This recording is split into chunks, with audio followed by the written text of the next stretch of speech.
So, the ministry of the church, one tribe is to be priests. 12 tribes are to be marketplace people. And we are focusing on only one out of 13 of our ministries. The rest are dormant. That's why we are where we are. That's why people like you now, your season has come. Believe me, if you see where you are headed. Old Testament. Watch. All these are marketplace books from Genesis till Songs of Solomon. Watch. There is only one book, and this thing I just mentioned now. Count it, Genesis to Songs of Solomon. After Ecclesiastes, Songs of Solomon. All these are about marketplace people. Normal business, career people. The only book there that dealt with priesthood is Leviticus. That's the only one you should remove. Leviticus is the pastoral epistle of the Old Testament. Yes. So if you remove Leviticus, which is the third book of the Bible, that one focuses on the priesthood. All the other ones are marketplace people. Now, after Songs of Solomon, you will see prophets. Then you meet Daniel, another marketplace person, a prime minister. Then prophets. Look at like a book like Esther there. Look at it, Nehemiah. He was a person working in government, like almost like a chief of staff. And they had enough revelation that God said is sacred, put it in the Bible. And they changed the destiny of a whole nation. You cannot leave this retreat and go back to be that normal person. You have assumed that ministry is only for these ones they call pastors. That's why your country is decaying. Do you know that almost every time there was reformation in Israel, it's one king. If it's not Hezekiah, it's Josiah. It's one king that led it. A few times there were prophets like Elijah and so on. But even what Elijah did, if you ask me, it looks like Jehu even did double. Jehu was not a prophet. And this is listing of the books. Almost 2/3 were on marketplace. When you now go in to look at the characters, the people they were discussing, majority of the discourse were marketplace people that God used.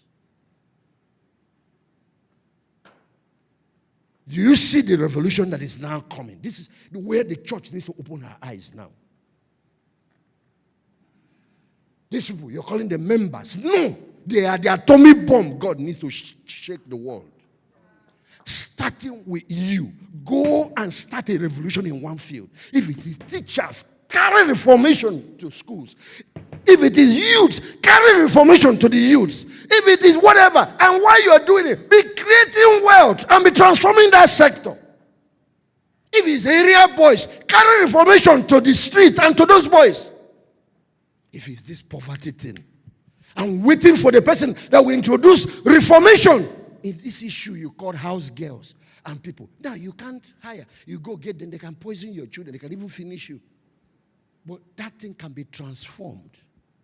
And it can become another type of Esther movement. And the people, the household that will come and take them will sign no sexual abuse. And this child must be given full education. And your organization is monitoring.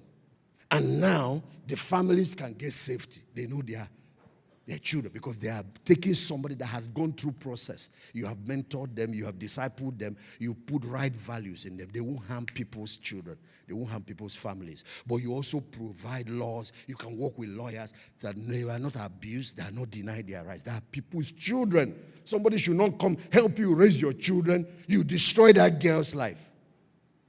No education, no nothing. The same had to be hawking. As if she's not somebody's child. Meanwhile, your own children are going to school.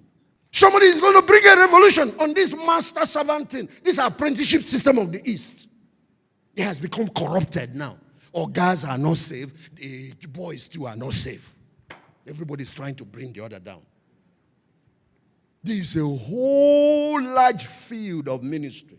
It's only one out of the 12 that is pulpit. When you go to watch football, it is 12 playing, the coach is supervising. What we have done in church, we have turned it the other way. The coach is playing, the 12 are sitting. The 11 are sitting watching ball. Take this man from this industry, put him here. The same thing, he will rise to the top.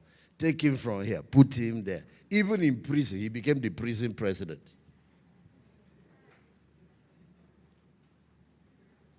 Once you pump air into football, you cannot drown that ball. I had to take my children to the beach to teach them that. They will put the ball on the beach. I said, pack sand on it. They will pack. Water will just come like, you see the ball on top floating. I said, okay, kick it far into the ocean. I want it to drown. You see the next wave, the ball will ride on it and return. You cannot go under if you have those three competencies. So anybody jealousy you is wasting his time.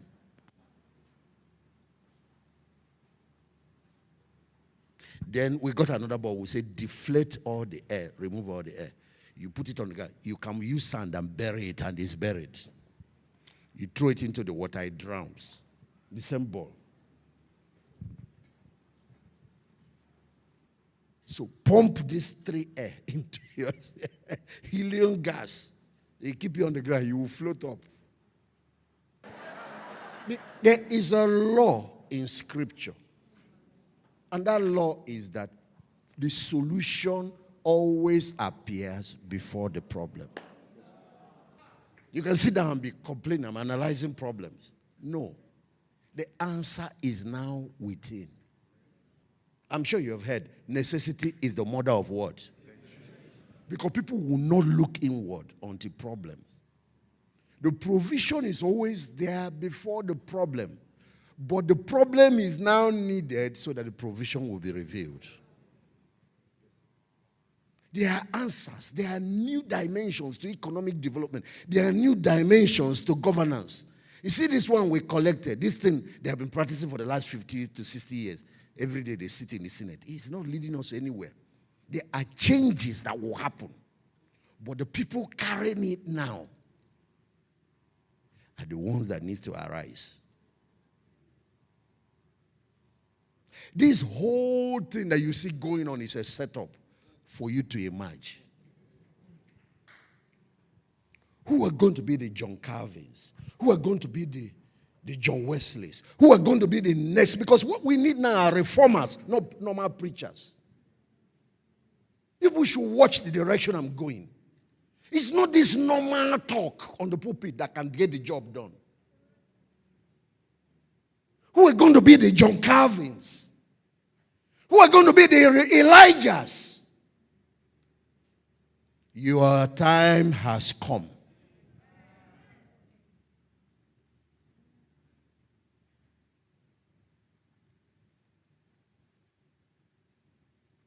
Watch now. A major elder statesman from this part of the country just went home. Another major one from Southwest went home. And the gap between the two, the one from Southwest went first, 96 years. Within 1 week, he wasn't up to 1 week. The one from here went home. Whether is he 90, I think 1 year older. Be watching now. 5 years will not pass. You might not even finish this year. When you see some of the things I'm talking about, some of our fathers will be going. Spiritual fathers. And they're not going because they've done anything wrong. It's an end of an era. It's an end of an era. You see that message that the church, Pentecostal and the church has carried, he has taken us so far. What he did was to bring us out of Egypt, but we are now stuck in the wilderness. There is now in you. Listen to. That's why if you're in this kind of environment, listen now. It's always a small group that God uses to spark a revival and start a reformation. Listen to the new sound of the trumpet. Listen to the new sound of the trumpet. You see all this prosperity, talk, without productivity. It's not going to lead us anywhere. Not as a church, not as a nation. You see all this prosperity without moral values, righteousness, it's a sinkhole. You see all this prosperity without social compassion for the poor. It's a sinkhole. It's just greed rebaptized. Reformation is here. Reformation. We have entered the kingdom age. And there is a new church, imagine. This new church will not just be church of men of God, pastors. The Josephs, the Daniels, the Esthers are going to rise and take their place. So the men of God can be the coach, and the Josephs and the Daniels can be the players. Where the church is now, this is what the church is doing. Stalked in the wilderness. Yes, the fathers did a brilliant job because they brought us out of Egypt. And we are stalked now doing this. Listening to the new sound of the trumpet. There's something now that heaven is saying. There's something for the now. The message for the now. Because what God is calling for now is a generation that will move in and take the promised land. Take back their nations. Take back the institutions. We are going to see more and more of your type of pastors. More and more of your type of pastors. And becoming a pastor doesn't mean they have dropped what they are doing. You have a vision for government. Don't stop. And every one of you should leave here, start one small group and take young people. Oh, these are young people who don't want to go to church. They are all backsliding. It's a lie. There is a new season. They are waiting for that new sound. They are tired of this bankrupt Christianity that is not going anywhere. We're in a season of reformation.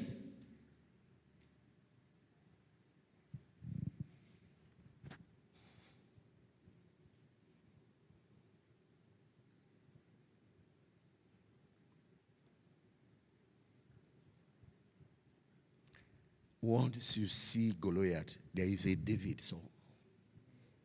Once you see famine, Joseph is somewhere there.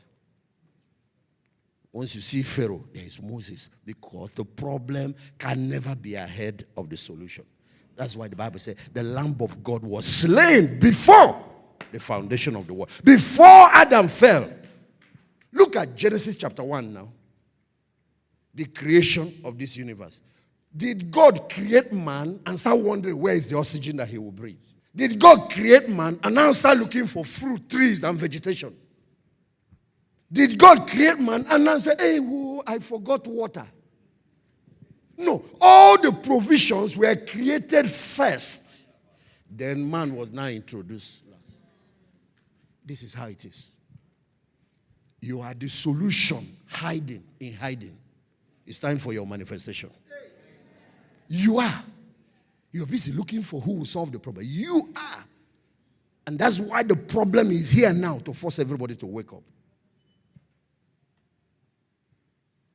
And you know, when it comes to that dream of Pharaoh, God permits certain dreams.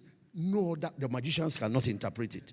The astrologers cannot interpret it. All the whatever. Go and bring the children of darkness. They will not be able to interpret it until Joseph shows up.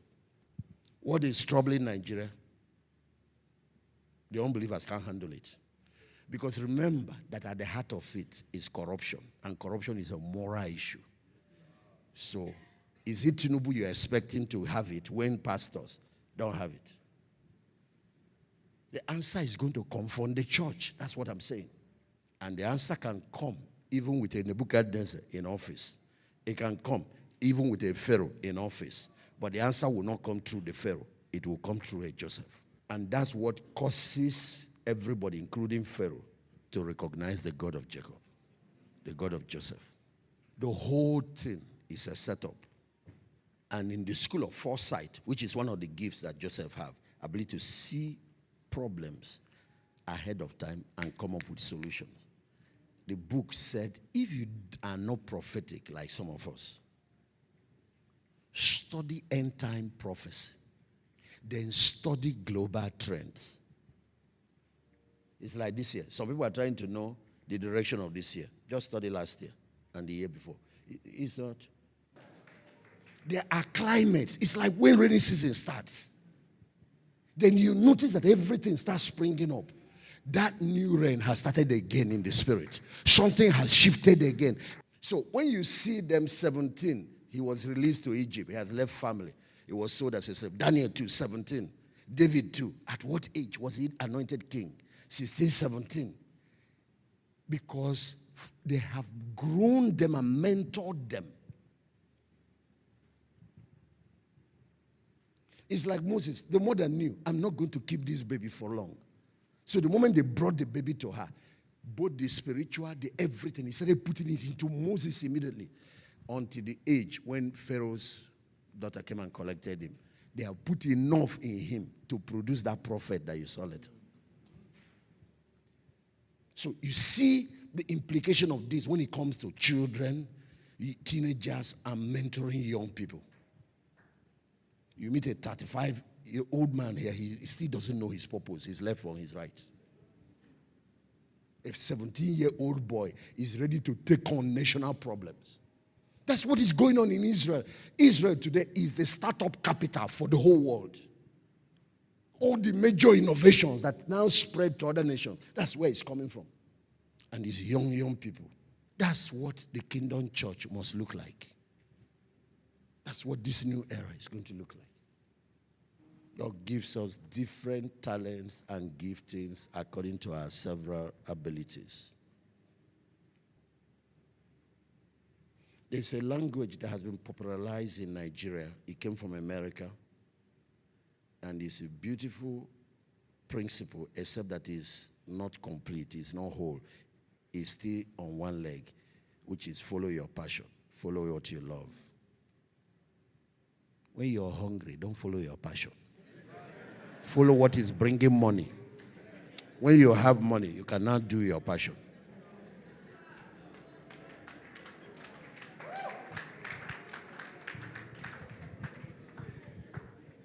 Yeah, I'm doing my passion and you die. If your passion is not relevant to the market, it's useless passion for now. Keep it, don't throw it away, but develop something that is of value to the market. That's why one of the qualities of Joseph is what? Foresight.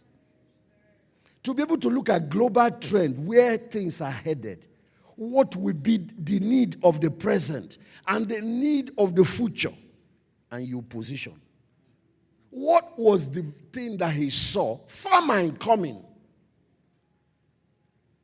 So if famine is going to be the need, don't be offering grammar. Agriculture, food security is what we need. Food and water security. So if you position yourself in that business, you're going to be a billionaire. So look at what is going on. The book said, and this is what one of the things that have made me an astounding person, because I'm blessed with foresight. Oh, tremendously. See that Daniel gift and Joseph gift. But let me tell you, you don't have to have that gift. Seeing vision, interpreting. No. Study end time prophecy. You will see the trends, what will be happening in the world till Christ comes. All those trends are telling you the type of businesses to start, the type of ministries to create, the types of interventions you can come up with. Because as long as you're coming up with something that is relevant to the time, you will stand out. Don't come and be selling fridge when you are in the North Pole. Yeah. Everywhere is frozen. They don't need your business. So what happens is that you have to do 5 times more marketing, because you are selling something that is not relevant. There's something called an idea whose time, that's what foresight gives you. So look at the problems of the society where you live.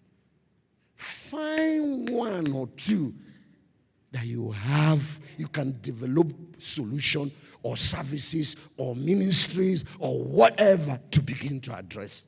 Can even be training. And people will be rushing to pay you because you are addressing their problem.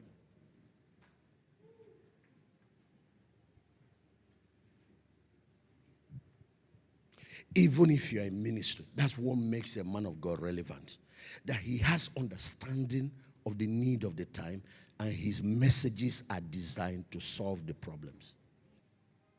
Trust God, though, to solve your own personal problems. So you don't go around disgracing yourself because you saw somebody in authority. Trust God to meet your needs so you're not a hungry person. Even if you're hungry, pretend. When you gain access to powers, don't go there to ask for anything. Go there with a solution to one of the problems that they are having. And that's what gives you everything. I don't think you heard me. Oh. Even the rich also cry. Even the people in authority have what? Headache. Study them. Go Google their policies. Download what they say. 5-point agenda. Because usually they write those things. They don't know how to go about. Find one of their headaches that you can find answers to. Whenever you are given access to any leader anywhere, don't go there to make demand. That's the mistakes of young people. Look for a service or a solution you can render. And then you know what? They now carry that in. Other people begin and give it to you. Before you have opportunity to go to any man in power, in influence, in authority, study them, Google them, research on what they are doing and what they are trying to do. Ask God for wisdom to come with answer to one or two of those problems. That's how the door of the palace opens for you permanently. Don't go to a man in leadership and add more problem to their headache. Next thing, they will close the door. From the gate outside, though, once they hear your name, they've told them, seek for a value you will add before you make any request. Esther, what do you want? I will give you to half of the kingdom. He said, I don't want anything. What I want is for you people to come and eat. You've been working, so I want to throw a party for you and Haman and all that. And he brought them just to relax, get some massage. Make a deposit first before you make any request. No matter how needy you are, keep that need. Until you have made a deposit, don't make any. If you have not made deposit, don't do withdrawal. You will be in debt.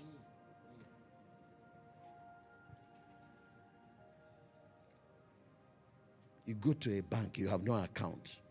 You want to withdraw money. Then you go to one, you even have an account, but the account is empty.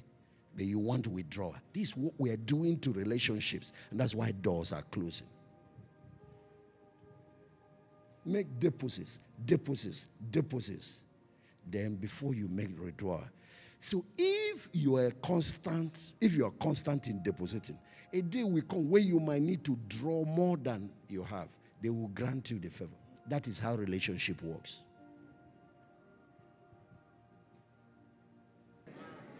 Okay, there is Joseph at the raw stage, Joseph at the finished stage. And there are two different human beings. He did vision casting at those two stages. And it was the same dream, but different way of communicating it. First time when he was young, immature, the way he communicated the vision is in a way that he will be the one lording it over his brothers.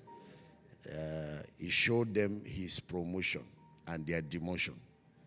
That's why they almost killed him.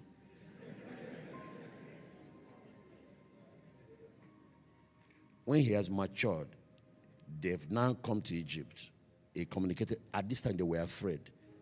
He said, no, don't be afraid. God sent me ahead of you to preserve your lives. Everybody joined him and cooperated. So, two people did vision casting. Joseph did, he almost died. Moses did, 3 million people followed him out of Egypt. What did Moses tell them in Egypt that made them follow? Did he say anything about what Moses would benefit? But you know, in that vision, if they gain that independence, who is going to be their leader? But did he say anything about leadership? What he told them, he cast a vision of a land flowing with milk and honey. He showed them what is in need for them, not what is in need for the leader. That's how you get people to cooperate with your vision. That's how you get people, it doesn't matter who they are, to cooperate with your vision. Because usually, a Joseph might have a dream, but Pharaoh has the money and the power. The man who has the idea doesn't have the finance to finance it. The person who has the finance doesn't have the idea. So what does God do? He brings the person with the money to partner with the person with the idea. Now watch. There are a lot of beautiful dreams out there, ideas, but no finance. There are a few people, 5% of the world, holding 75% of the global finance. Then you have brilliant minds with innovation that can lead the world forward, writing up this idea. Go to Harvard or go to MIT, tidy it up so that I can now come back. He doesn't have. Even the school fees he can't pay. Now here is how God works. He gives a Joseph an opportunity to share that idea with a Pharaoh that has both the money and the power. Watch. What a Daniel must learn, what a Joseph must learn, is not go to Pharaoh and start talking about you and start talking about what you want. Is to go to Pharaoh and talk about him and the problems of his people. Watch. Show him what is in it for him. What is in it for his government. If he's a business Pharaoh, maybe an MD, what is this thing can do for his company? How to move his company forward. How to move profitability to this level. I want you to watch. If he's a governor, how to give him something that will help his government.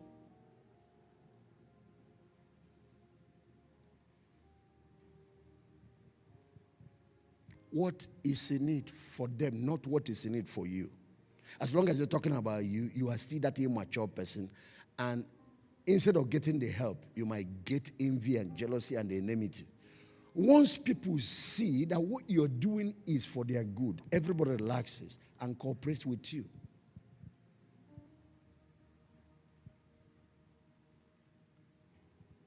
You see the kind of job I'm raised to do in the body of Christ. I can want to make it a specialized thing, DP, whatever.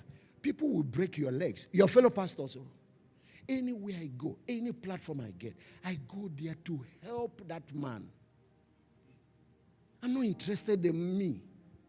But do you know what now happened? Pharaoh now says, who is wise and discreet like you? Why should we be looking for another person to carry out this thing? You are the person.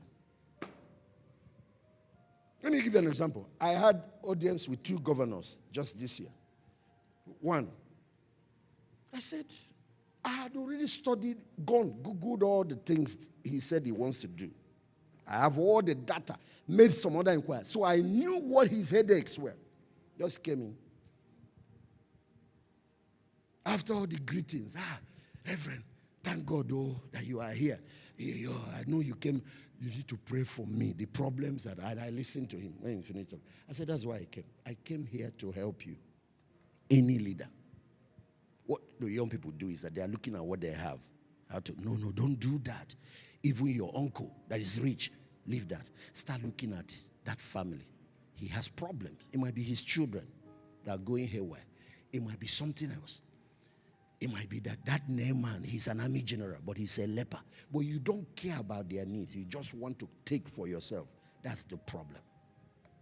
And when you look at the society, start thinking about the needs of the society, the market, and use that needs to develop something, a solution, services, products, ministries, NGOs, whatever that targets those problems, how to solve it. That's what triggers a movement. Then communication is how you now connect the market to the solution you have provided. Because they will not smell it and know from their house. Somebody has to market and advertise and let them know this is actually here. And then people will start coming. And as you make impact, be upgrading the result, the testimonials. Get people who have experienced what you are doing to do endorsements. My God. Did you hear what he said towards the ending? Even when Moses' generation died in the wilderness, Joseph entered the promise because they brought out his bones and skeleton and carried it with them as they were going. The ark was in the front. Joseph was following the ark. But let me ask you a question. Now, he said today we're discussing Joseph. What's the name of the Pharaoh that Joseph worked with? What about the other officials, any of those politicians? Any of their name? Yeah. The only reason Potiphar is being remembered is not because of Potiphar. It's because of Joseph. You wouldn't have known who he was. Live for something greater than yourself. This is how to achieve immortality. People like that don't die. See, today we're still talking about Abraham. We're still talking about Jesus. See, you are here following Jesus. Somebody that died how many? 2,000 years ago. But the difference in his case, he rose, or he's alive.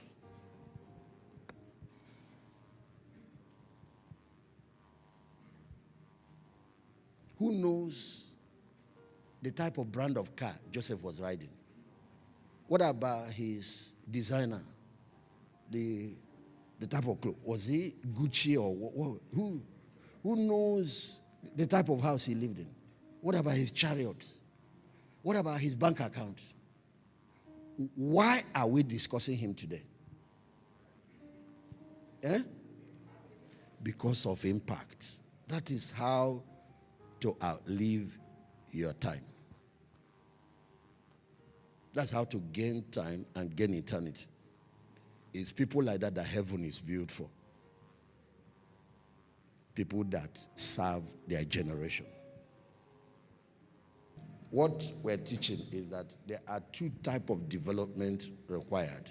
Actually, PCJ has given you 3 legs. After the training you get in the church, there is a secular training out there. So you can balance. Is somebody hearing what I'm saying? So if you watch Moses, for example, his parents brought him up. His father was a priest. The mother too was from the tribe of Levi. But after they did that, God took him away and put him in Pharaoh's house to go through the University of Egypt. If you look at Daniel, after the 70 years of being raised in Israel, God took them to Babylon, the University of Babylon, with other people. Some of the classmates were astrologers, magicians, and other, with his 3 friends, and they had to be schooled in the midst of that. Because you're going to be dealing with the real world, not church world. David was raised. There was a time he was taken to the palace of Saul. Why will you take a godly child, 17 years old, to a demon-possessed king? He wasn't sending him to go and learn how to be demon-possessed. He was sending him to go and learn the art of governance, the art of warfare. When David came to Saul, it was catapult he was shooting, slingshot. When David finished, David was now a warrior that fights with sword. He wears armor. When Saul tried to give him an armor the first time, he couldn't wear it. So I think one of you said level 5 leadership. It has cost. It has price. Oh, it has price. You choose where you want to play. I'm looking forward to that tomorrow's session. It will have headed, but I'm going to. You have. This thing is in levels.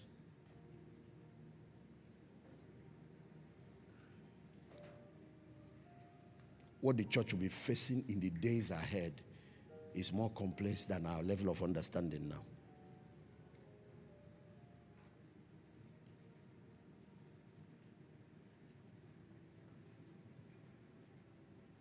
I'm getting myself ready for it, and so I can get God's people ready.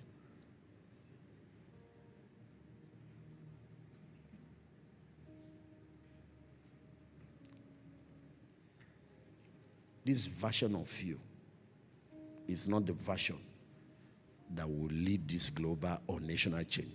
Subject this present version. This is the raw material. Subject it to the process.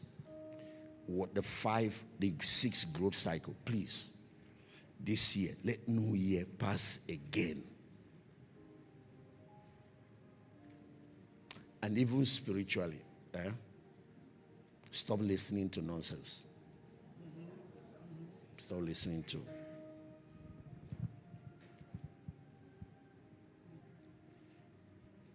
So an era has ended. Watch the next 5 years. You will see ongoing. Not for anything bad. It's just that an era has ended. The church now needs to move forward. There is a promised land to conquer. There is a promised land to conquer. And it's your generation. Of course, let's be specific. It's you that the world is waiting for now. You. You are the one the world is waiting for.